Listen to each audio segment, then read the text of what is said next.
Halo, tema kali ini yaitu tentang demensia dan kecakapan komunikasi. Bagaimanakah demensia itu? Banyak yang berpendapat demensia adalah kondisi penuaan wajar, seperti wajar dialami lansia, tidak perlu periksa atau berobat.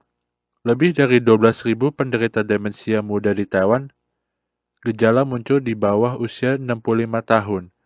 Demensia bukanlah kondisi penuaan wajar. Banyak jenis penyakit bersifat progresif atau perlahan. Demensia itu kombinasi dari berbagai gejala. Tak hanya disebabkan dari satu penyakit, namun dari berbagai penyakit. Apa saja gejala demensia? Demensia mempengaruhi daya ingat, bicara, kepekaan, daya hitung, pengambilan keputusan, daya berpikir, dan konsentrasi. Terdapat penurunan kemampuan. Kepribadian juga berubah. Terkadang muncul delusi atau halusinasi. Mempengaruhi juga kemampuan kerja dan interaksi sosial. Misalnya pensiun, anak-anak jauh dari rumah, dia tinggal sendirian. Tentu berpengaruh pada interaksi sosial. Bagaimana membedakan demensia dan pikun? Pikun biasanya juga mudah lupa, namun jangan terlalu khawatir. Meski lupa, namun setelah diingatkan akan ingat kembali. Bukan suatu masalah. Namun, penderita demensia bisa lupa keseluruhan pada apa yang pernah dikatakan, dilakukan, meskipun sudah diingatkan. Dia akan tetap mengelak. Jadi, tingkat kelupaan pada daya memori bisa sampai tahap ini. Misal, saat tes daya memori, pada lansia umumnya meski tua, tapi masih ingat sebagian. Tapi, penderita demensia, dia lupa keseluruhan. Sudah atau belumnya melakukan tes juga tidak ingat. Tingkat lupa pada pikun dan demensia berbeda. Demensia di Taiwan atau seluruh dunia sangat parah. Saat ini ada 270.000 lebih penderita demensia di Taiwan. Yang dikhawatirkan jumlah penderita demensia bertambah pesat. Kira-kira bertambah 10.000 orang dalam setahun. Diperkirakan tahun 2061 bisa mencapai 850.000. Saat ini ada 270.000 sama dengan jumlah penduduk di Chiai. Seluruh dunia berkisar ada 50 juta penderita demensia dan masih bertambah cepat. Hingga tahun 2025, penderita demensia bisa mencapai 100 juta lebih. Sedunia, tiap 3 detik bertambah satu penderita baru. Selanjutnya, mari kita lihat 10 tanda-tanda demensia. Mungkin terlihat di sekitar Anda, atau orang tua di rumah Anda, teman akrab, harap diperhatikan apakah ditemui tanda-tanda ini. Jika ada, segeralah ke rumah sakit. Pertama, daya ingat. Penurunan daya ingat berpengaruh dalam kehidupan. Misalnya berulang kali membeli jenis sayur serupa. Dalam kulkas ada 10 buah kol. Dia akan tanya, siapa yang membeli? Misal, lupa sudah minum obat sakit jantung, minum lagi. Ini berbahaya. Kedua, kesulitan membuat perencanaan atau menyelesaikan masalah. Misalnya menumpahkan segelas air, tindakannya justru membuat lebih berantakan, sehingga sering merepotkan. Contoh kerepotan yang dialami kami. Tidak sengaja mengompol membasahi sofa. Maksud hati membersihkan justru membuat semakin kotor dan membaui seluruh ruangan. Ini sangat merepotkan keluarga. Ketiga, hal yang tadinya bisa dia lakukan jadi sulit. Ada salah satu kisah, pasien awalnya supir taksi, suatu hari dia tanya sang istri, pedal gasnya mana? Ini tidak seharusnya terjadi padanya. Keempat, tidak kenal waktu, tempat, bahkan orang. Awalnya akan bertanya tahun berapa, jam pagi atau sore, baginya tidak jelas. Jika tanya dia tahun berapa, jawabannya mungkin tahun 1970, 1980. Untuk tempat, awalnya dari tempat terjauh hingga terdekat akan semakin lupa. Pasar, taman, bahkan depan rumah juga lupa. Jadi sering timbul masalah tersesat, lupa jalan pulang. Kelima, kesulitan dalam pengenalan visual dan ruang. Terdengar abstrak. Misalnya ketika ia lihat dirinya dalam cermin dianggap orang lain yang sedang menegurnya. Contohnya ketika saya menemani nenek naik lift, nenek menghadap cermin dan memulai mengobrol sendiri. Kamu juga datang ya, ungkap nenek. Ketika akan keluar lift, nenek juga bilang di sebelah itu juga boleh keluar. Terhadap tampilan abstrak seperti ini, dia tidak tahu bahwa itu adalah bayangannya sendiri. Yang harus diawasi juga ketika turun tangga, terlebih pada lantai satu warna. Akan membuatnya kesulitan membedakan tapakan tangga, bisa berbahaya. Keenam, kesulitan memahami dan mengungkapkan pembicaraan. Seringkali kita tidak maksud dengan ucapannya, sebaiknya dia juga tidak maksud ucapanmu, apalagi dengan tulisan. Pada gambar kiri, terlihat bahwa lantai hanya satu warna, sulit dibedakan. Gambar kanan ditambah penangkal licin dengan warna lain, jadi terlihat lebih jelas. Inilah cara agar terhindar dari bahaya jatuh. Ketujuh, suka menaruh barang, lalu lupa. Jadi sering ditemui seharian mereka sibuk cari barang tetapi tetap tidak ketemu. Bila tidak ditemukan, mulai curiga dicuri orang lain. Apalagi nenek atau kakek menganggap pentingnya menyimpan uang. Takut uangnya dicuri, jadi disimpan rapat-rapat. Bahkan perhiasannya juga dicari tetap tidak ketemu. Orang yang tinggal serumah jadi sial, dituduh mencuri barangnya. Akan mempengaruhi hubungan keluarga, tantangan besar bagi si perawat. Kedelapan, daya pengambilan keputusan menurun. Misalnya, bingung pilih jalan tol atau jalan biasa. Bisa jadi dia bersepeda di jalan tol. Kemungkinan ini kalian pasti tahu bisa terjadi. Belum lagi ketika menyetir di jalan tol akan sangat berbahaya. Kedepannya, penderita demensia semakin banyak. Keselamatan transportasi jadi topik yang harus diperhatikan. 9. Tidak bisa lanjut di dunia kerja atau kegiatan sosial. Namun sering dilihat banyak penderita demensia masih tetap kerja, maka pimpinan harus paham keadaan ini. Bisa juga dia biasa aktif kegiatan lansia, lama-lama hubungan dengan orang lain tidak baik, lalu tak hadir lagi. Ini harus diperhatikan pada akhirnya kepribadiannya juga berubah. Awalnya adalah suami yang perhatian, berubah menjadi egois, membuat sang istri sulit menerima. Keluarga sering dibilang, kenapa dia berubah jadi orang lain? Ketika Anda mendengar ini, harus tersadar bahwa ini mungkin tahap awal gejala demensia. Emosi juga berubah. Tiba-tiba marah, reaksi emosinya besar. Tiba-tiba menangis parah, reaksi emosinya berbeda. 10 tanda-tanda di atas yang perlu diperhatikan, yaitu ada perbedaan dengan yang dulu dan sekarang, atau kondisi berubah semakin parah, menyusahkan orang sekitar. Tadi kita bahas perubahan kepribadian atau sifat. Gejala lainnya ini muncul gangguan psikologis termasuk delusi. Selain curiga orang lain mencuri barangnya, sering ditemui ia curiga pasangan berselingkuh. Ini dinamai delusi kecemburuan. Bahkan mengikuti atau berbicara kasar terhadap sang istri. Selain itu, masalah tidur. Pagi tidur, malam susah tidur dan jalan-jalan tanpa tujuan. Terkadang muncul perilaku kekerasan. Biasanya hal ini muncul karena orang sekitar kurang memahaminya dan berlawanan. Akibatnya mulai muncul kekerasan. Jika Anda memahaminya, tidak akan terjadi hal ini.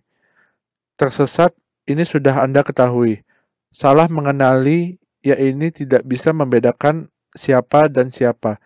Bila Anda mirip dengan istrinya, dia akan menganggap Anda adalah istrinya. Terkadang putrinya dianggap sang istri, dan putranya dianggap tuan. Selanjutnya, halusinasi.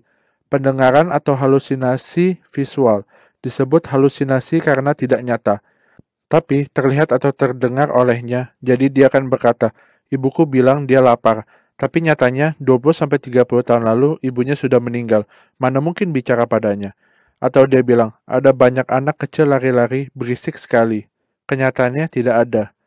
Jika dengar ini pada malam hari, Anda bisa takut. Sebelumnya saya sampaikan ini adalah gejala yang bisa muncul pada penderita demensia. Mari kita lihat penyakit apa saja penyebab demensia. Penyebab dan karakteristik demensia yang sering dijumpai. Demensia terbagi atas 3.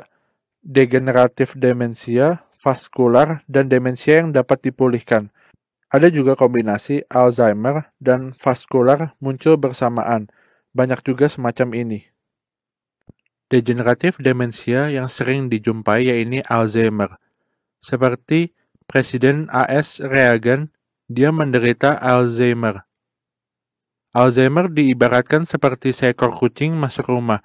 Tanpa jejak suara, Anda tidak tahu keberadaannya. Kemunculan Alzheimer tidak disadari. baru akan disadari saat kondisinya parah. Seperti duduk di papan lurut, perlahan menurun. Mayoritas penderita sekitar 2-3 tahun sebelumnya mulai muncul pertanda. Inilah gejala Alzheimer. Hampir 60% penderita demensia adalah Alzheimer, sangat banyak. Sedangkan demensia frontotemporal lebih sedikit, tapi sering dijumpai pada penderita demensia muda. Demensia frontotemporal mayoritas terlihat pada kesulitan bahasa dan perilaku bermasalah, jadi menyebabkan kerepotan bagi keluarga dan sekitar. Demensia tubuh Lewy mayoritas gejalanya mirip Parkinson, yaitu badan kaku, terkadang jatuh secara tiba-tiba. Munculnya gejala halusinasi juga lebih banyak, sedangkan Huntington disease lebih minoritas. Mayoritas kedua yaitu demensia vaskular, sama halnya stroke atau penyakit pembuluh darah otak, atau cerebrovaskular. Stroke menyebabkan kerusakan sel otak bertepatan pada bagian fungsi kognitif, daya ingat, daya tanggap arah, dan lainnya. Kekurusan dari demensia vaskular yaitu muncul gejala demensia, tapi daya geraknya normal. Proses degenerasinya bertahap seperti turun tangga, sedangkan Alzheimer seperti duduk di papan lurut. Demensia vaskular mirip turun tangga. Jika terserang stroke atau gangguan otak, barulah terlihat gejala penurunan fungsi. Demensia vaskular mudah muncul kelainan penggabungan tindakan, misalnya lambat respon. Sering muncul juga perubahan kepribadian. Penyebab lain demensia yaitu kekurangan B12, tumor otak, pembengkakan otak, dan lain-lain. Dilihat dari diagnosis dan pengobatan, bagaimana terhadap demensia. Setelah diperiksa, dokter akan memberi obat dan perawatan tanpa obat. Saat periksa yang utama yaitu perawatan obat, seperti perawatan pada gejala fungsi kognitif. Obat ini tidak mampu menyembuhkan, hanya menekankan gejala, namun tidak semuanya berefek, hanya 30% efektif. Efektif bukan berarti menyembuhkan, hanya memperlambat gejala, juga menjaga kondisi stabil. Kedua, pengobatan pada gejala gangguan psikologis, misalnya menekankan gejala delusi atau halusinasi yang parah. Perawatan tanpa obat atau non-medis meliputi terapi, musik, seni, nostalgia, atau masa lalu. Tahap demensia mulai dari tahap dini hingga berat, berjalan sekitar 8-10 tahun. Ada yang lebih singkat atau lebih lama. Pada tahap ringan ada gejala MCI, gangguan kognitif. Belum sampai pada tahap demensia, namun sudah ada gangguan daya ingat. Dari 10-15% kasus MCI berubah jadi demensia. Bila sejak awal ditemui gangguan daya ingat, lebih baik segera periksakan diri. Tahap demensia mulai dari gangguan kognitif, gejala psikologis, kesulitan daya gerak, kedepannya akan semakin parah. Tapi perkembangan gejala psikologis tidak tentu. Misalkan demensia frontotemporal, perilaku pada tahap awal sangat parah. Jadi berdasar diagnosa yang berbeda, perkembangan penyakitnya juga berbeda. Orang umumnya menganggap gejala awal ada kelainan daya ingat, tapi belum tentu. Daya ingat pada demensia frontotemporal termasuk normal. Jika ingin tahu lebih awal apakah Anda kemungkinan demensia, bisa periksa ke dokter ahli saraf atau neurologi. Silahkan kunjungi situs Pusat Dukungan Sosial bagi Demensia untuk cari info tentang klinik atau dokter tujuan yang sesuai. Mayoritas bagi yang berpengalaman tentang demensia akan mencari sumber info dari situs ini. Saat ini ada 20 lembaga pusat layanan yang bergabung, masih akan bertambah. Lembaga sosial ini siap melayani penderita melakukan diagnosa lebih lanjut. Jika hasilnya normal, akan dilakukan terapi pencegahan. Jika positif, demensia akan diberikan terapi perawatan. Ada juga layanan hotline bagi layanan pemerhati demensia. Siap memberi info layanan tepat yang dibutuhkan bagi pasien demensia. Silakan hubungi 0800 474 580. Saluran ini siap membantu berbagai soal terkait demensia. Barusan dibahas pencegahan dini demensia. Banyak anggapan langkah ini cukup dilakukan saat masa tua. Saya jelaskan, pencegahan pada saat lansia tergolong terlambat, harus dimulai sejak usia muda. Semakin awal dimulai, sangatlah penting. Kenapa demikian? Saat ini semakin banyak penelitian menemui bahwa pada umur 20 tahun, sebelum gejala demensia muncul, pada otak besar sudah muncul kelainan. Butuh waktu 20 tahun barulah muncul gejala. Jadi, untuk mencegah demensia harus mulai sejak awal, yaitu sekarang. Bagaimana cara pencegahan demensia? Secara mudah, yaitu banyak melatih otak, banyak olahraga, banyak berinteraksi sosial. Anda pasti sudah tahu maksudnya. Sesuai dengan pola menu Mediterranean, mungkin Anda akan bertanya apa ini? Keutamaan menu ini ada pada sayuran dan buah, mengurangi gandum, kacang, ikan, dan daging, terutama daging merah. Dianjurkan perbanyak daging putih. Usahakan jangan pakai minyak hewani, lebih baik ganti dengan minyak zaitun atau minyak biji teh Taiwan. Harus diingat, banyak orang membeli produk kesehatan sebagai bentuk pencegahan, namun hingga saat ini belum ditemui tablet pencegah demensia, jadi tak perlu membuang uang. Jaga berat tubuh ideal, BMI berkisar pada 18,5 sampai 24. Hindari tekanan darah tinggi, gula darah, hiperlipidemia. Jika ada 3 gejala ini, harus diatur pada batas normal. Hindari luka luar pada bagian kepala. Pakailah helm pelindung. Berhenti merokok. Bila ada gejala depresi, segeralah periksa ke dokter. Bertemu dengan kasus demensia, selain ke dokter, juga dapat peroleh info dari situs Pusat Dukungan Sosial. Situs bisa Anda lihat di layar. Setelah masuk, dapat terlihat info pusat layanan perawatan jangka panjang dari berbagai daerah. Anda juga dapat menghubungi pusat layanan perawatan jangka panjang, memahami lebih jelas info layanan terkait. Juga dapat cari informasi mana saja pusat layanan harian bagi penderita demensia. Juga ada tawaran layanan perawatan di rumah. 5 modul pembelajaran juga diberikan gratis untuk keluarga. Silakan hubungi langsung 0800 474 580. Anda juga bisa download dari versi e-book. Lihat laman situs. Klik pada edukasi digital, Anda akan temukan modul, lalu bisa download. Tiap wilayah juga mengadakan berbagai macam kelas bimbingan untuk keluarga. Diharapkan bisa ikut serta. Banyak keluarga yang bilang seharusnya sejak awal ikut kelas ini. Bila tahu lebih awal akan lebih paham cara berinteraksi dengan pasien dan terhindar dari perselisihan. Ketika merawat pasien harus membawa tujuan, prinsip dasar, dan sikap bagaimana. Mari kita lihat dulu langkah perawatan demensia, dari mulai tahap dini hingga akhir. Pada tahap dini, Anda merasa pasien normal, tapi bisa terjadi kemungkinan pasien tersesat, makan obat tikus, atau membakar rumah. Jadi lebih perlu perawatan bentuk psikososial dan kondisi tubuh, misalnya menyuapi, memandikan, memindah posisi badan. Ini biasanya dilakukan untuk pasien kondisi menengah berat. Sering kita salah paham, kondisi fisik bagus tidak perlu perawatan. Sebenarnya salah. Justru resikonya sangat besar, butuh perawatan psikososial. Ketika masuk tahap menengah ke berat, lebih butuh perawatan fisik. Pada tujuan perawatan demensia, mayoritas keluarga ingin membuat pulih pasien. Hal ini sebenarnya sulit. Target ini kita letakkan dulu agar pasien dan keluarga bisa hidup bahagia. Menjaga kondisi fungsional, maksimalkan penggunaannya, penuhi kebutuhannya, perlambat penurunan fungsi atau degradasi. Bila bisa mencapai ini, sudah sangat baik.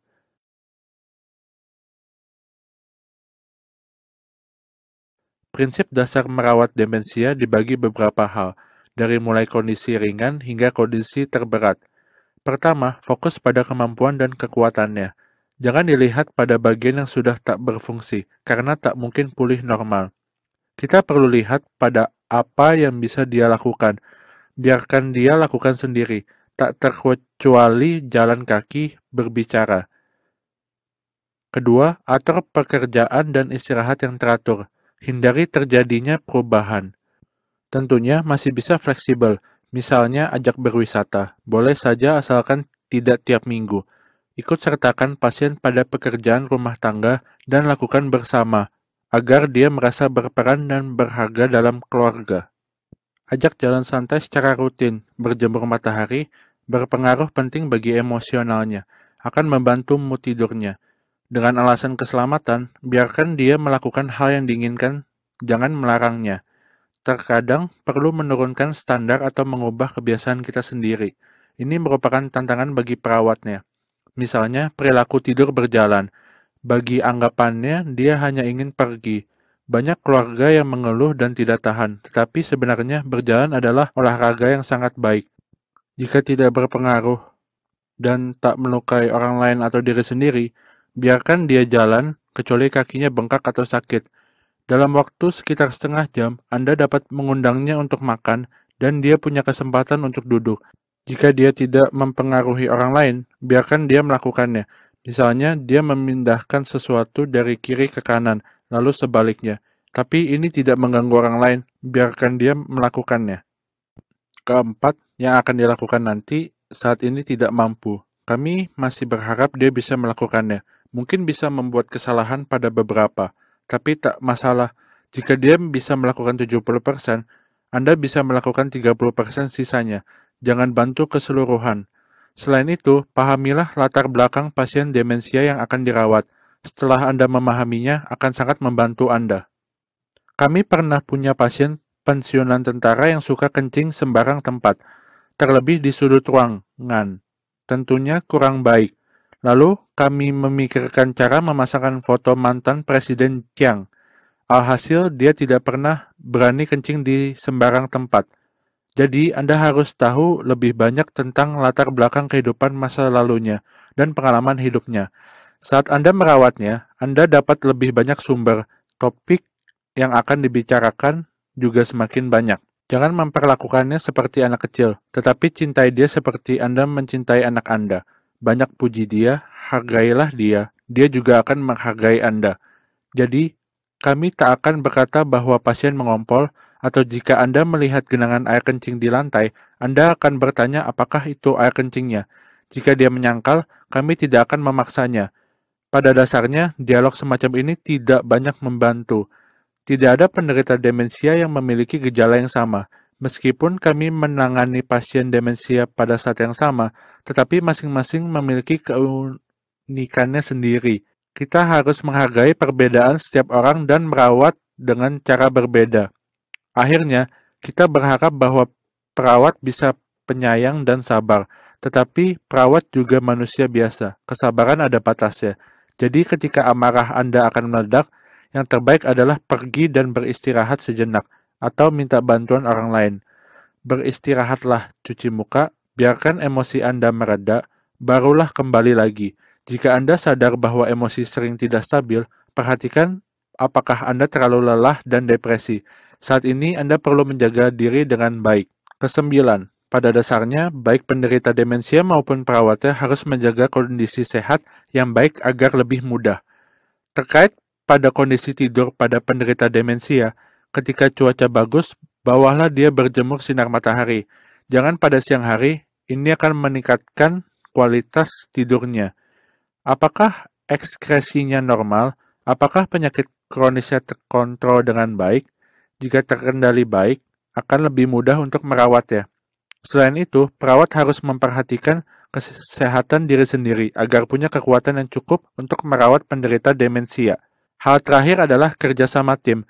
Kerjasama tim artinya saya tidak merawat sendiri. Bahkan banyak orang yang merawatnya, termasuk anggota keluarga lain, rekan kerja, dan tetangga, polisi, gereja, toko asosiasi, pemerhati demensia, dan lain-lain.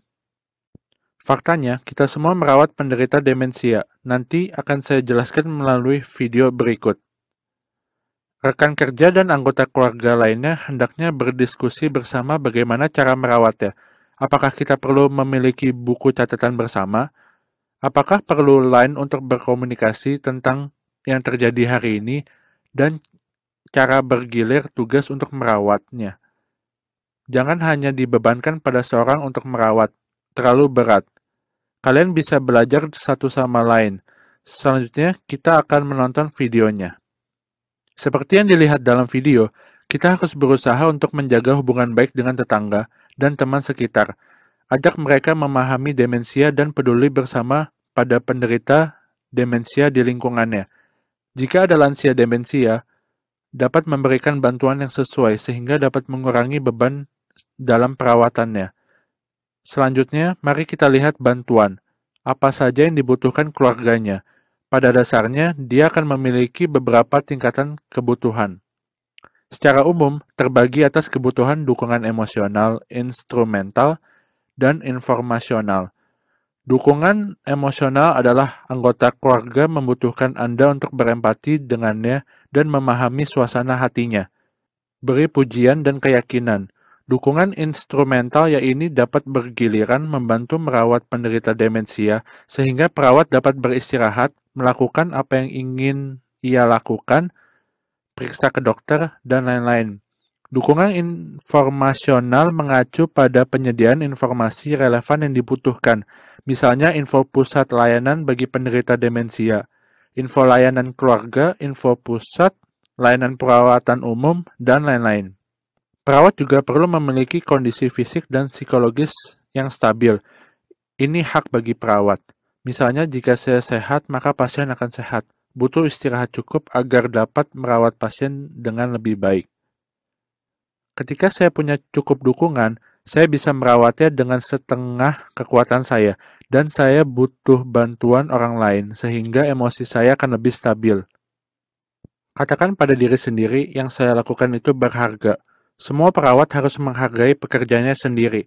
Terkadang, berilah penghargaan pada diri kita sendiri, seperti membeli baju bagus untuk diri kita sendiri. Berdiskusi dengan orang lain tentang keterampilan perawatan. Berbagai pengalaman Anda akan sangat bagus. Tulis catatan perawatan untuk mempermudah ketika orang lain mengambil alih tugas. Manfaatkan sumber dukungan agar lebih mudah dalam perawatan. Juga untuk melakukan aktivitas interaksi sosial. Hal ini dapat memberi semangat anggota keluarga.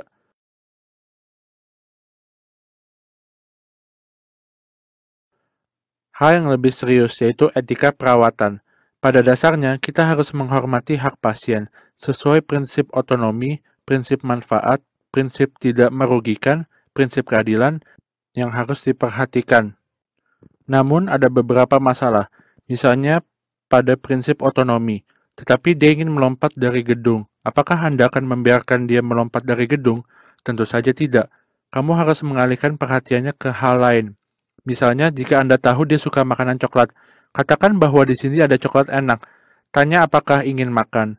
Ayo makan coklat bersama untuk mengalihkan perhatiannya. Misalnya, saya bantu menggantikan pampersnya di depan orang banyak agar lebih cepat.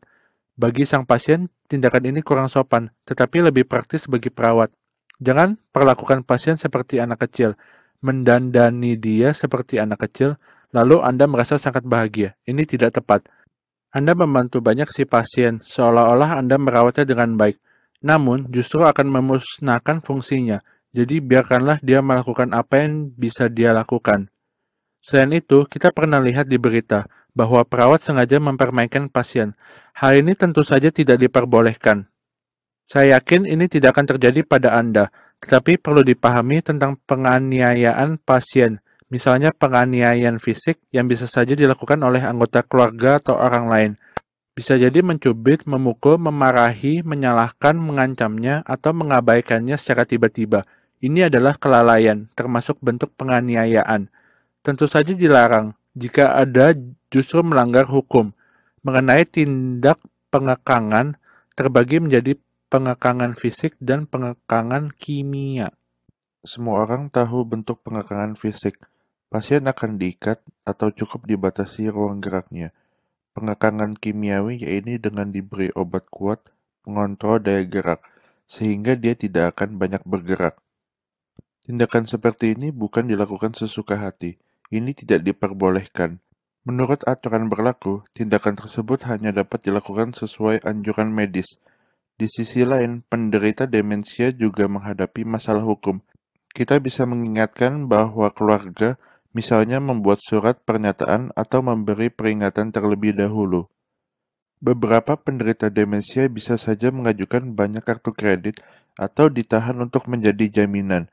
Ini akan berdampak besar pada finansial keluarga. Gunakan cara legal untuk menanganinya. Buku ini dapat diunduh langsung dari internet. Setelah diunduh, silahkan dibaca atau bagikan dengan anggota keluarga Anda. Ini dapat membantu menyelamatkan keluarga dan menghindari kerugian harta benda. Di situs itu, Anda dapat mengunduhnya pada bagian ini.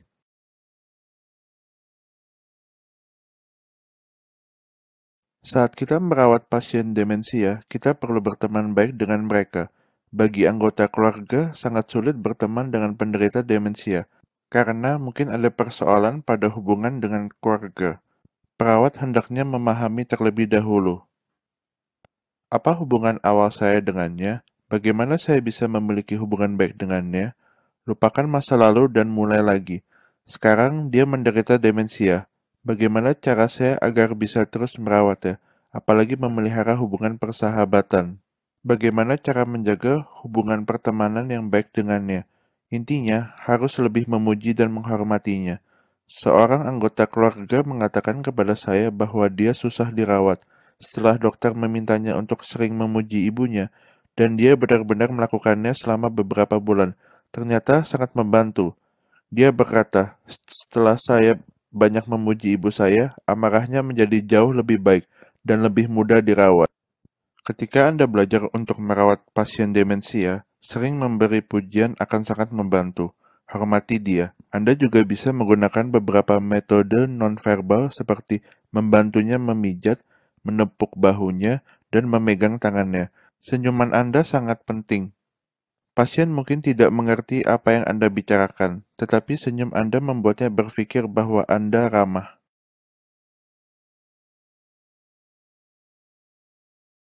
Nanti kita akan belajar tentang kisah hidup pasien demensia ini, bahkan membantunya membuat buku cerita kehidupan, mencatat masa lalu dan pencapaian prestasinya, merekam dan menyajikannya dengan beberapa gambar dan foto.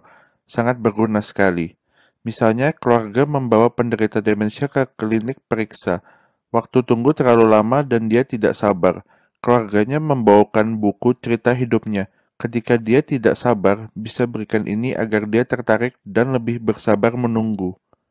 Ada lagi kisah lain demensia. Dia harus membaca ulang buku cerita ini setiap malam sebelum tidur. Setelah membacanya, dia tidur nyenyak. Tampaknya, bagi dia mengingat lagi masa lalu memberi ketenangan baginya.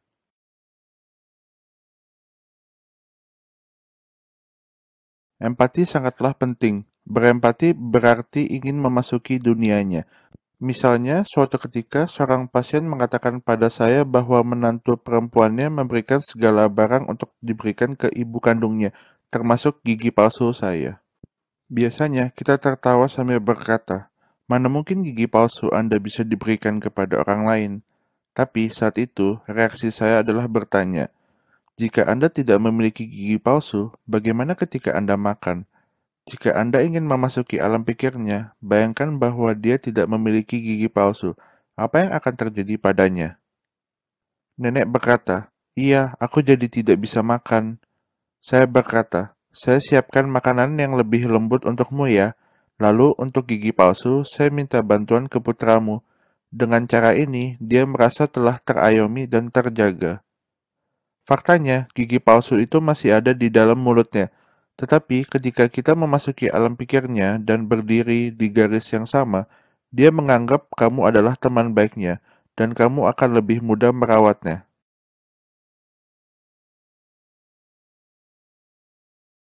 Lalu, apa saja masalah komunikasi yang sering terjadi? Misalnya, dia tidak bisa mengucapkan bahasa yang tepat. Dia ingin bercerita tentang pisang, tapi sulit. Jadi dia hanya berbicara tentang satu persatu. Anda tidak bisa mengerti apa yang dia katakan. Dia juga tidak bisa mengerti apa yang Anda katakan padanya. Dia mungkin lupa di tengah pembicaraan dan dia berhenti di situ, terus mengulangi hal yang sama. Perlahan, kemampuannya membaca dan menulis akan menurun, atau dia tidak bisa mengekspresikan emosi. Misalnya, jika dia sangat menyukaimu, dia tiba-tiba memeluk dan menciummu, tapi kamu juga kurang begitu akrab dengannya. Terakhir, bicara tentang omong kosong yang tak terjadi sama sekali, tapi seolah-olah nyata. Misalnya, Anda bertanya kepadanya, apa yang dia makan untuk sarapan pagi? Dia bilang makan steak. Steak ikan kerang untuk sarapan, tapi nyatanya tidak. Masalah lainnya adalah ketika pasien Anda mengalami gejala gangguan psikologis. Selanjutnya, kita lihat kecakapan dalam berkomunikasi. Pertama, gunakan kata-kata yang mudah dipahami oleh lansia, karena kemampuan lansia secara bertahap akan menurun. Jadi, pada tahap ringan, sedang, dan berat, pakai cara berbicara yang berbeda. Isi topik dan tingkat kesulitan komunikasi juga akan berubah. Jadi, perawat perlu mengamati pasien demensia yang sedang ditangani. Sampai di mana kemampuan bahasanya, kata-kata apa yang bisa mudah dia mengerti. Ketika Anda berbicara dengannya, sebaiknya dapatkan perhatiannya terlebih dahulu. Panggil namanya atau berdiri di depannya agar dia melihat Anda, atau tepuk dia untuk menarik perhatiannya. Cara lainnya adalah buat konten percakapan sesingkat mungkin atau sesuaikan dengan benda yang ada. Misalnya, Anda ingin bertanya kepada nenek apakah dia ingin makan pisang. Bertanyalah sambil tunjukkan pisang pada nenek. Satu persatu, langkah per langkah. Jika Anda berkata maju, belok kanan, lalu kiri, dia tidak mungkin paham. Jadi Anda harus menuntunnya selangkah demi selangkah. Katakan secara langsung apa yang sedang terjadi. Katakan padanya, siapa aku? Aku Tang Liu. Siapa ini? Siapa itu? Dan bilang secara langsung apa yang sedang kita lakukan sekarang. Jangan membuat pertanyaan. Ujian adalah metode yang umum digunakan oleh perawat, tetapi tidak berguna untuk penderita demensia. Anda bertanya siapa orang ini dan siapa orang itu.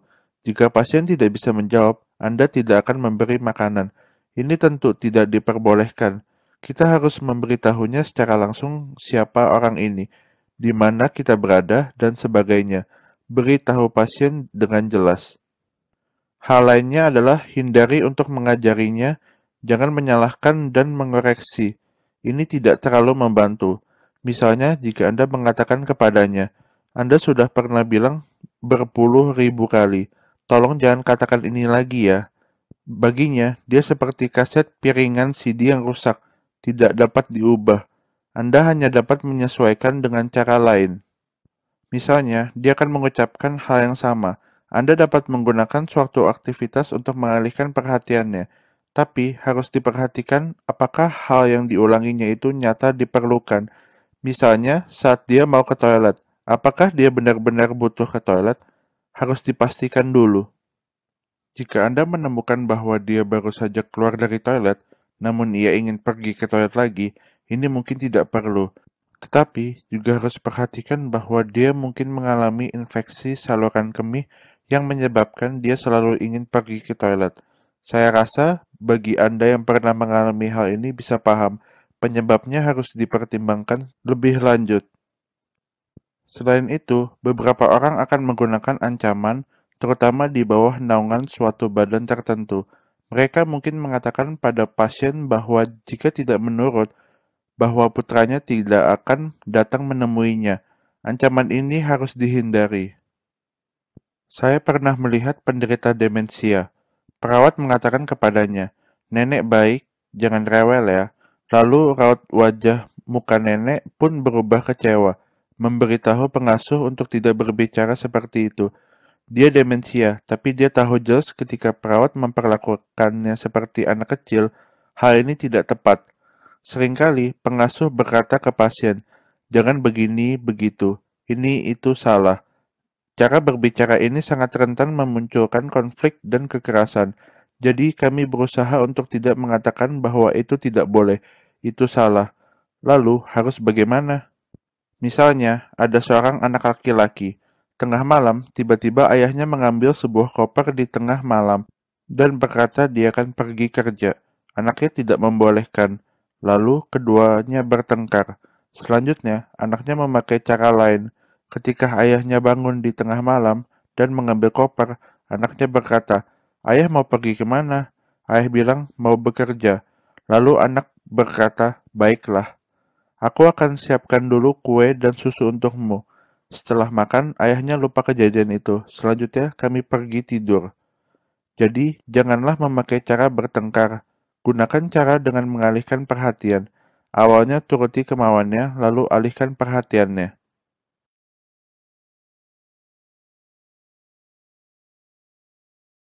Ketika terjadi beberapa masalah, hal pertama yang harus kita cermati adalah temukan kemungkinan alasannya, lalu analisa penyebab dari masalah tersebut. Misalnya, jika dia jalan sana-sini tak berhenti, Anda harus analisis apa penyebabnya.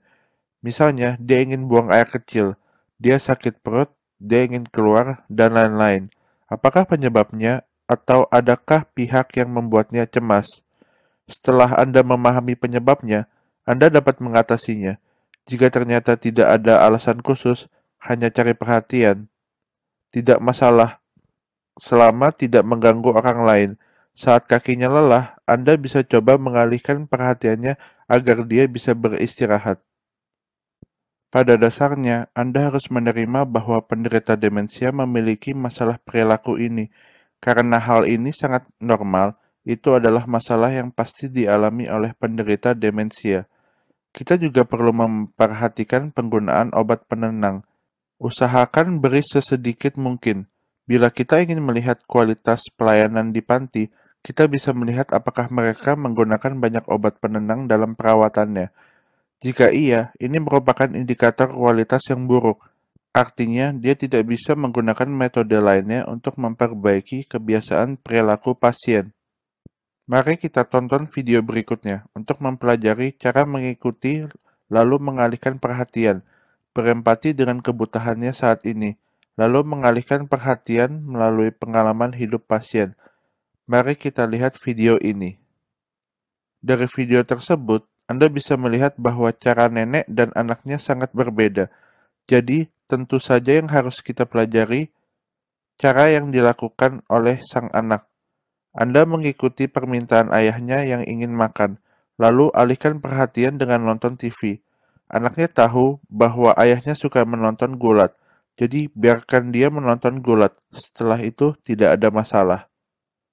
Berikutnya, beberapa masalah umum yang sering dijumpai, yaitu menolak ke dokter, mandi, makan, minum, obat, pakai tanda pengenal, dan lain-lain. Saat ini, Anda bisa menggunakan berbagai cara. Izinkan saya mengutip beberapa contoh. Kami memiliki seorang kakek yang ingin membawa neneknya ke dokter ahli demensia. Ketika kakek memberitahunya, tentu saja nenek menolak. Kemudian kakek memberitahu nenek bahwa dia akan pergi ke dokter dan meminta nenek menemaninya. Faktanya akan memeriksakan nenek. Berkait dengan gelang pengenal, kakek juga sangat pandai. Ia bilang ke nenek bahwa gelang ini adalah gelang berkah untuk dipakai berdua. Soal mandi, ada salah satu anggota keluarga yang cukup lucu. Karena dia sangat menolak dimandikan, orang lain, akhirnya suami istri mandi bersama. Berbagai cara sebenarnya bisa digunakan, seperti halnya menolak makan. Ada beberapa lansia yang menolak makan ketika Anda di samping mereka, tetapi disiapkan di atas meja lalu Anda pergi, dia akan memakannya. Misalnya, saya pernah bertemu dengan seorang lansia. Kami mengundangnya untuk membuat dumpling bersama. Awalnya, dia memberitahu saya bahwa dia tidak bisa. Dia tidak mau. Tetapi ketika kami mulai mengerjakan, dia juga ikut membuat 70 buah. Jadi, terkadang para lansia berbicara secara verbal, tetapi bukan berarti bahwa dia benar-benar berpikir seperti itu. Terkadang mereka tidak mampu mengungkapkan maksud hatinya. Namun, terkadang Anda harus memperhatikan ketika dia menolak makan, ketika sulit makan, ketika dia muntah, atau kehilangan kesabaran. Anda harus mengamati apakah dia memiliki masalah gigi atau bahkan peradangan yang menyebabkannya. Alasan mendasar perlu dipahami. Apakah ada masalah yang menyebabkan dia menolak mandi, menolak makan, menolak minum obat, dan lain-lain. Bagaimana mengatur beberapa kegiatan dalam kehidupan sehari-hari agar para lansia dapat menjaga fungsi kognitif dan tetap sehat. Utamanya, yaitu mengatur kegiatan agar para lansia bisa mendapatkan pengalaman sukses dan bermakna. Mari kita lihat dulu video berikut.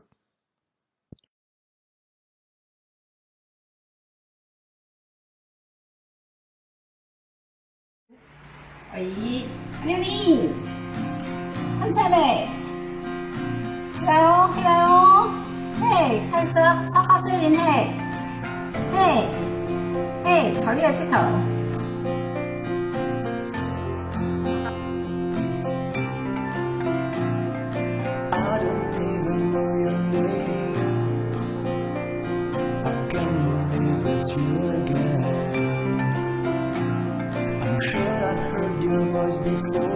爱囝上幸福，吼！嘿，你甲我洗菜啊，够好诶！阿咩猪肉？鸡肉？是啊。你讲我食过还猪肉？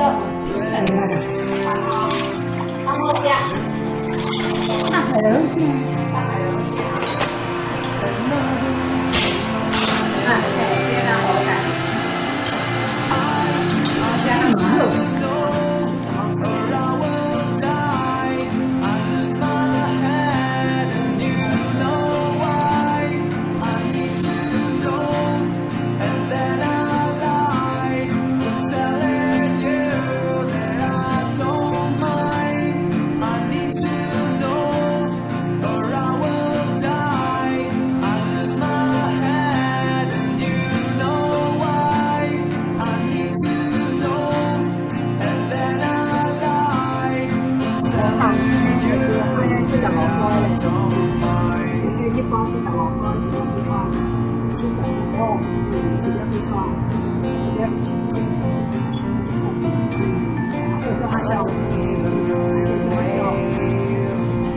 当然，下面呢，我也太小了，太小了呀！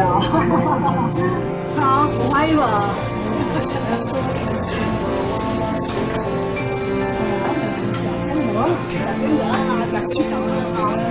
你们有没有见龙？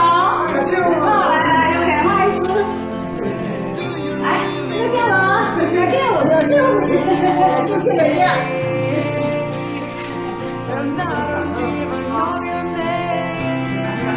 给一个丁回正先温婉的一讲丁回上，直接开题，对，开题啊。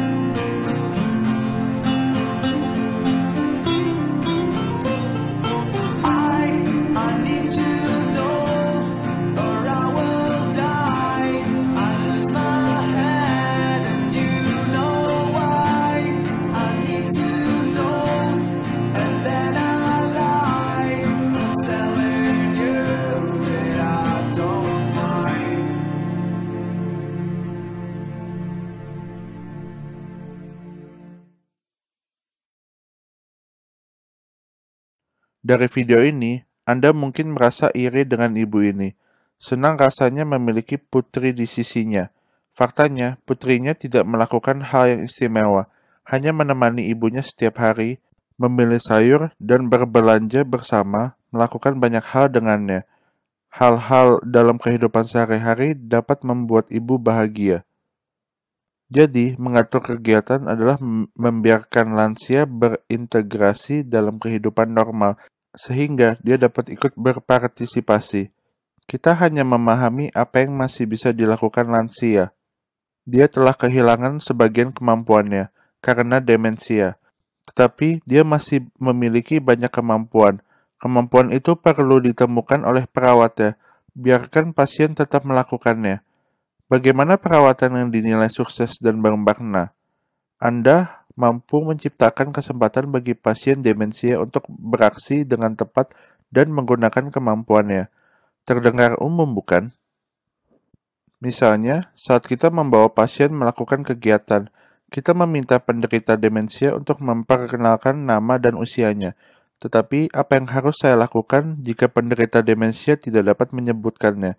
Saya tulis nama dan usianya di papan agar dia saat memperkenalkan diri bisa tepat. Inilah kesempatan yang Anda buat untuk membuatnya berhasil. Anda tahu dia tidak dapat melakukan beberapa hal, tetapi Anda punya beberapa taktik membantunya untuk melakukan. Masukkan pengalaman hidupnya ke dalam kegiatan yang Anda atur. Jadi Anda harus memahami apa keahlian dan minatnya apa. Misalnya, dia suka memasak. Anda bisa mengatur beberapa aktivitas memasak agar dia bisa terlibat. Jangan biarkan yang pasien merasa frustasi. Jauhi topik pembicaraan yang mudah menyebabkan frustasi. Buat dia merasa berguna. Setelah dia melakukan sesuatu untuk Anda harus berterima kasih padanya, memberitahu bahwa dia telah banyak membantu. Semangati dia. Biarkan lansia memiliki kegiatan sebanyak mungkin di siang hari, tetapi Anda juga harus mengatur waktu istirahat yang sesuai. Beberapa lansia mungkin membutuhkan waktu 2 jam untuk istirahat. Lainnya mungkin membutuhkan 1 jam untuk istirahat. Beri dia cukup waktu untuk melakukan sesuatu. Bagi Anda, hal-hal yang mungkin selesai dalam 10 menit mungkin baginya membutuhkan waktu 1 jam. Jadi Anda harus cermati kemampuannya. Kegiatan itu termasuk gosok gigi, cuci muka, menyapu lantai, cuci sayur, atau memotong sayuran. Ini sangat bagus. Banyak orang bertanya, bolehkah bermain mahjong? Tentu boleh, jangan memakai uang sungguhan saat bermain mahjong. Gunakan uang palsu untuk bermain. Yang utama, dia bisa menggunakan otaknya dan selama ia suka melakukannya. Saya ingin ingatkan satu hal. Banyak anggota keluarga yang mengatakan bahwa ayah saya tidak bisa menyanyi dan tidak bisa menggambar. Tetapi ketika kami membiarkan mereka memiliki kesempatan untuk melakukannya, dia akan melakukannya. Ada beberapa seniman amatir di pusat layanan demensia. Dia awalnya tidak suka melukis, tetapi sekarang dia menjadi seniman. Jadi, kita harus memahami bahwa beberapa sel otak mengalami kerusakan, lalu menderita demensia, tetapi ia masih memiliki banyak sel otak yang baik dan perlu dikembangkan. Kita dapat mengembangkan potensinya. Bagian ini mungkin banyak tak disangka, tapi nyatanya itu benar-benar terjadi. Adapun untuk membimbing penderita demensia, bagaimana cara Anda membuatnya menyukai dan membuatnya bersedia untuk berpartisipasi? Hal ini membutuhkan banyak faktor tambahan, seperti orang-orang yang disukainya, melainkan bukan pengasuhnya sendiri, namun disukai oleh mereka. Misalnya, pasien demensia peduli tentang siapa yang paling dia pedulikan, siapa yang paling terampil menemaninya, dan siapa yang paling dia sukai. Misalnya, saat upacara kelulusan, anak-anaknya semua hadir, dia sangat bahagia. Maka Anda juga perlu tahu apa yang suka dimakan oleh sang pasien. Anda bisa menggunakan ini sebagai pendukung. Selain itu, pujian jangan terlalu berlebihan. Jangan hanya Anda memujinya. Buatlah semua orang di sekitar juga memujinya. Ketika semua orang memberinya banyak pujian, dia sangat bahagia. Meskipun dia memiliki ingatan yang buruk, namun dia ingat saat-saat kebahagiaan.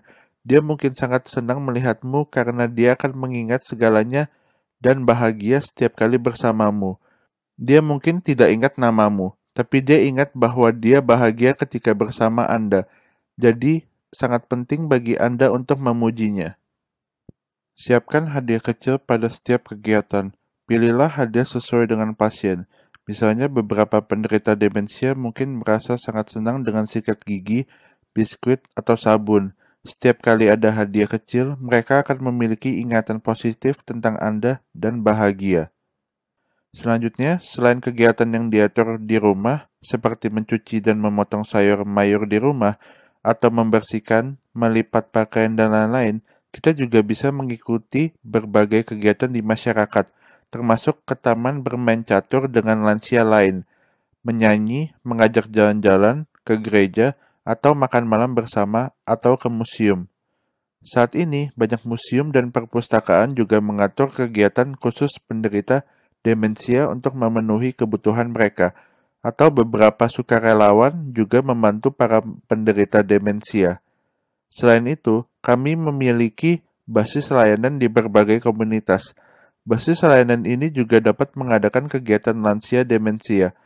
Misalnya, pusat layanan Ruice juga memiliki banyak kegiatan yang positif. Kegiatan ini termasuk pelatihan kognitif, kelompok nostalgia, seni, musik, paduan suara, kelas olahraga, kelas tari, dan sebagainya. Saya yakin ke depannya akan muncul kelompok lebih bervariasi. Ini adalah kegiatan yang dibuat khusus untuk penderita demensia. Setelah mereka berpartisipasi, mereka mungkin awalnya menolak, tetapi ketika dia merasa senang setelah berpartisipasi, dia akan menjadi sangat suka berpartisipasi. Dia sering bertanya kepada Anda, apakah hari ini perlu pergi ke kelas? Apakah besok pergi ke kelas? Pada komunitas pengabdian masyarakat juga akan ada kursus untuk anggota keluarga, ada kelompok keluarga dan tim sukarelawan. Keluarga dapat berpartisipasi bersama lansia pada beberapa kegiatan positif. Juga ada layanan kunjungan, pemerhati keamanan, dan lain-lain. Masih akan bertambah ke depannya. Hal-hal yang perlu diperhatikan dalam kehidupan sehari-hari antara lain keamanan, makanan, berpakaian, dan lain-lain. Dari segi keamanan, lansia rawan terjadi kecelakaan di rumah. Selain itu, lansia juga rawan tersesat. Perawat atau petugas layanan harus persiapan tanda pengenal. Catat pada kertas nomor kontak yang bisa dihubungi. Beri label kain yang dijahit di baju. Label kain ini gratis, bisa didapatkan melalui Taiwan Dementia Association. Anda dapat meletakkan QR code pada label ini atau informasi lain yang Anda inginkan, dan kemudian Anda dapat menjahit di pakaiannya. Label ini tidak akan hilang tercuci. Anda juga bisa membuat gelang atau ponsel dengan GPS, dirancang khusus untuk pasien demensia. Juga perlu membuat sidik jari. Jika Anda membutuhkan informasi lebih rinci, Anda dapat menghubungi 0800 474 580. Cegah terjadinya kecelakaan dalam rumah, misalnya jika takut rumah Anda terbakar atau banjir, Anda bisa gunakan kompor gas yang aman, detektor asap, bak mandi, atau penghenti air otomatis. Jauhkan barang-barang berbahaya. Singkirkan barang yang tak jelas seperti minyak goreng atau sabun cuci. Setelah didiagnosis demensia, ia harus diawasi saat minum obat. Jika perlu simpan obatnya, berikan pada saat waktunya. Buang barang kadaluarsa, karena ia tidak bisa membedakan mana yang kadaluarsa atau rusak. Jika dia masih mengemudi, simpan baik kuncinya, mencegah agar dia tidak berkendara sendiri. SIM bagi seorang penderita demensia bisa dinonaktifkan agar tidak bisa digunakan. Jika pasien masih membawa sendiri cap tanda tangan dan buku tabungan, diskusikan dengan keluarganya agar barang-barang tersebut perlu diserahkan ke orang tepat, agar terhindar dari penipuan atau pencurian. Hal ini harus dipersiapkan sebelumnya. Untuk makanan, tidak perlu membuatnya terlalu kenyang. Justru berikan buah-buahan atau makanan rendah kalori di sela waktu makan.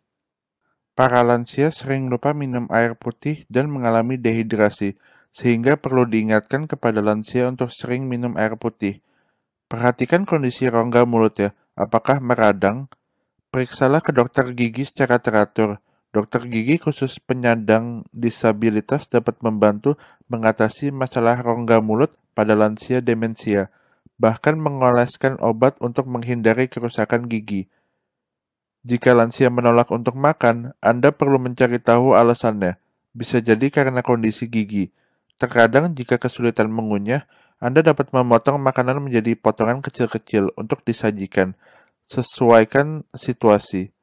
Kontras warna dapat memudahkan para lansia untuk membedakan di mana makanannya.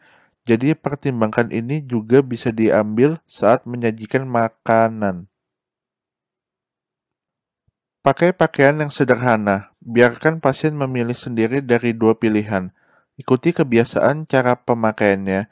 Biarkan dia memakai satu persatu sendiri.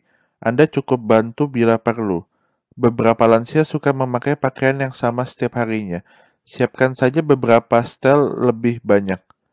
Masalah umum lansia saat ingin buang air kecil atau besar, mereka tidak dapat menemukan toilet. Anda dapat membuat tanda yang jelas di toilet. Selain itu, jika toilet bisa memiliki warna lantai dan dinding yang kontras, akan memudahkannya untuk melihat dengan jelas. Kira-kira waktunya tiba. Ingatkan dan antar lansia untuk pergi ke toilet agar dia tidak mengompol. Jadi kita harus aktif mengingatkannya. Sebelum tidur malam, kira-kira tengah malam, minumlah sedikit air agar tidak mempengaruhi kondisi tidurnya. Beberapa lansia akan menolak untuk mandi, jadi kami mencoba untuk memilih waktu saat suasana hatinya baik. Dia suka dan bersedia mandi, jadi kami perlu menyesuaikan. Kebiasaan waktu mandi pada tiap lansia berbeda. Saat cuaca dingin, perlu siapkan pemanas di kamar mandi. Tentunya harus diperhatikan keamanan, sehingga lansia tidak akan menolak mandi karena alasan dingin.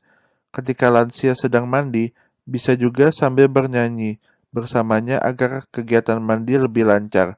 Biasanya kamar mandi agak gelap. Usahakan agar kamar mandi terang, agar tidak ada ilusi. Misalnya beberapa lansia akan menganggap pencurian adalah ular. Jangan terburu-buru, gunakan waktu ini sebagai salah satu aktivitas penting. Cobalah untuk membiarkan lansia melakukan apa yang dia bisa. Misalnya saat mandi, biarkan dia membasuh setengah badan atas agar dia bisa mengontrol dan lebih tenang. Misalnya, biarkan dia memutuskan apakah akan memakai baju atau celana dulu.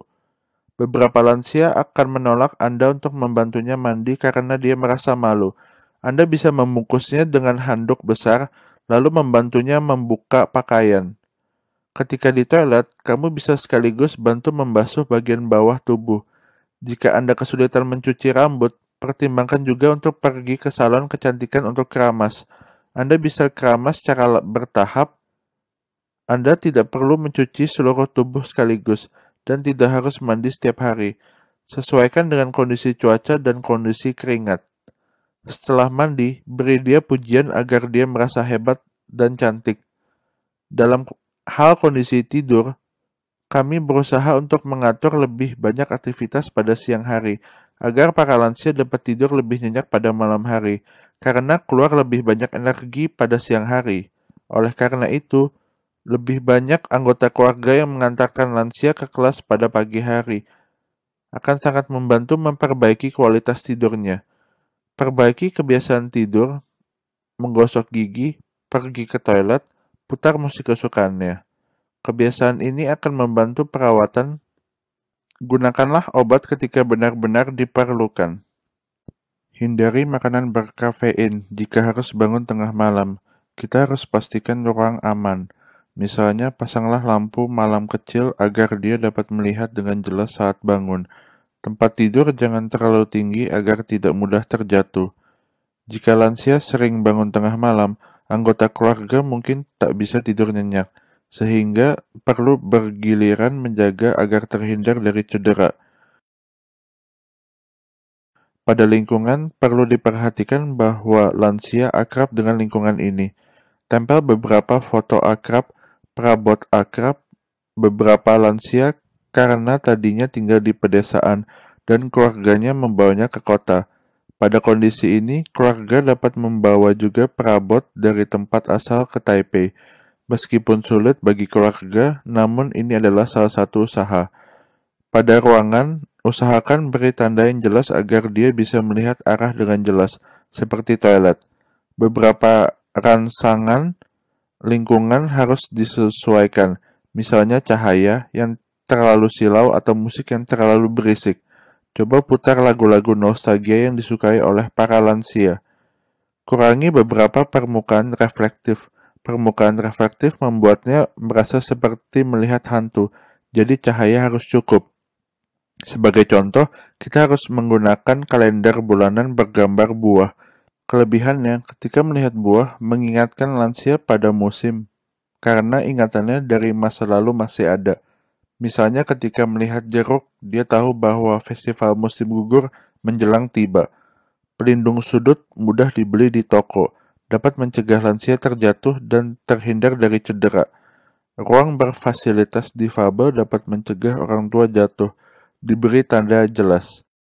Kontras warnanya jelas sehingga dia bisa membedakan jelas letak benda-benda tersebut. Hilangkan permukaan reflektif tempel agar tidak berefleksi, sehingga dapat mengurangi kecemasan dan ketakutan pasien. Jadi, kami mengikuti metode perawatan dan komunikasi yang disebutkan di atas. Kami bisa berinteraksi baik dengan orang tua kami. Saya menemukan banyak perawat setelah menguasai cara perawatan tepat, sering berkata bahwa pasien saya ini sangat lucu dan dia senang bergaul dengannya. Kami berharap semua lansia demensia punya kehidupan yang menyenangkan. Kami juga berharap pertambahan populasi demensia jangan meningkat terlalu cepat. Perawat juga harus menjaga diri dan agar tercegah dari demensia. Semoga Anda aman dan hidup sehat. Terima kasih.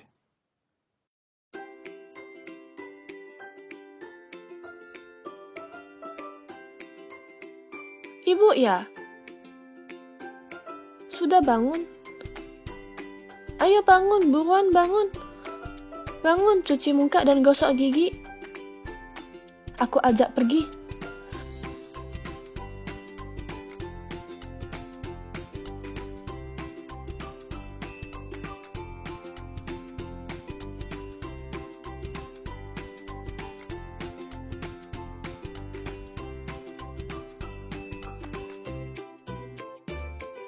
Anak yang punya ibu adalah anak paling bahagia. Membantu memasak juga sangat beruntung. Ini daun ubi jalar ya? Iya. Sudah pernah makan daun ubi jalar? Mana mungkin belum pernah. Iya ya, rasanya enak. Setelah dimasak tentu enak lah.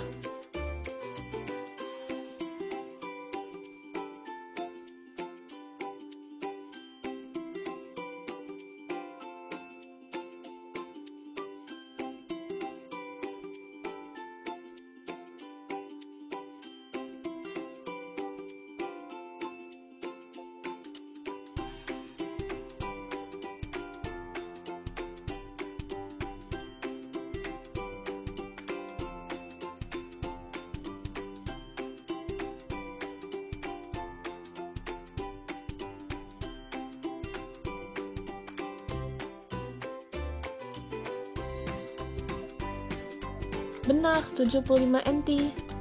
75 NT, sebutirnya berapa? 75 ya? Satu butir 7,5 dolar. Manakah yang lebih murah? Rata-rata ingin beli, tak ada yang murah.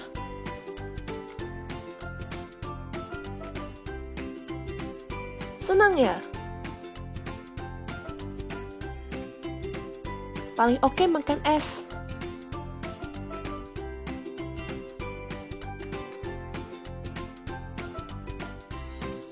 Yang ingin makan, angkat tangan. Angkat tangan.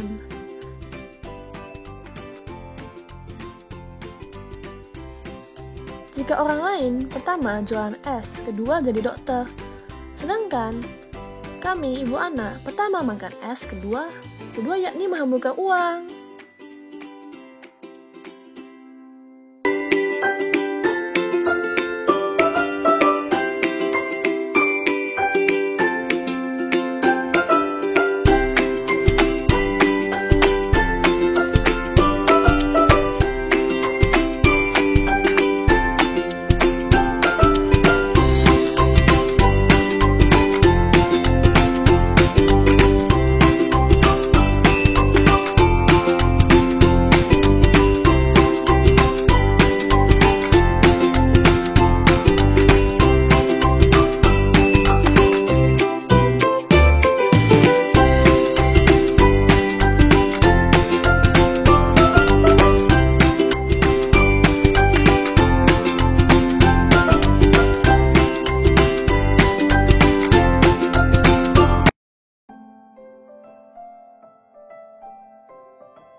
Nenek sudah lanjut usia.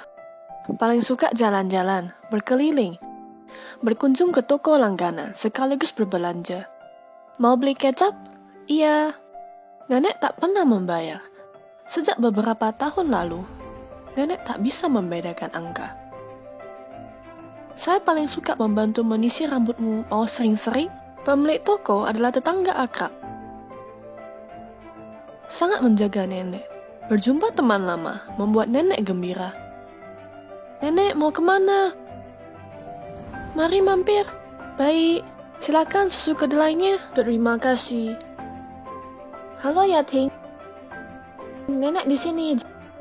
Jangan khawatir, nanti saja kamu jemput. Tanpa diketahui nenek, ayah sudah memberikan uang persediaan untuk toko.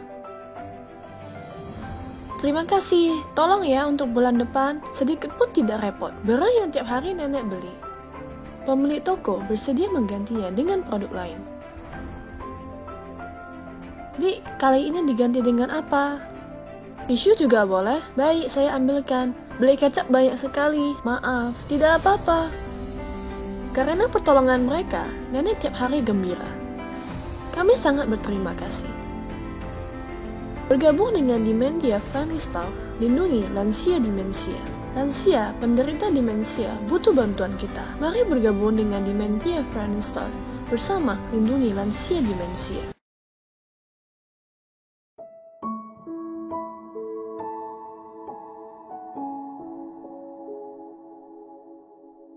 Kapan bisa mulai makan? Kenapa belum selesai masak? Bukannya tadi baru selesai makan? Mana mungkin, aku sendiri tidak tahu. Sudah atau belum makan? Kalau tidak percaya, lihat ke kaca. Masih ada butiran nasi di mulut.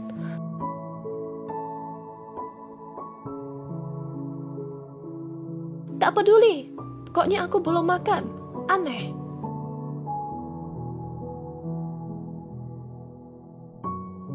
Tidak boleh makan lagi. Aku mau makan. Ayah lapar ya? Iya, tapi ibumu tak memberiku makan. Keterlaluan. Oh begitu. Biarkan ibu menyiapkan dulu. Ayah, kita tunggu di ruang tamu sebentar. Baiklah.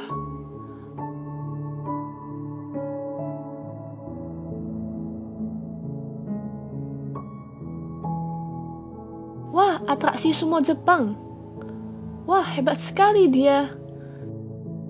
Ayah, lihatlah, siapakah sang juaranya? Saya lihat dia bisa menang.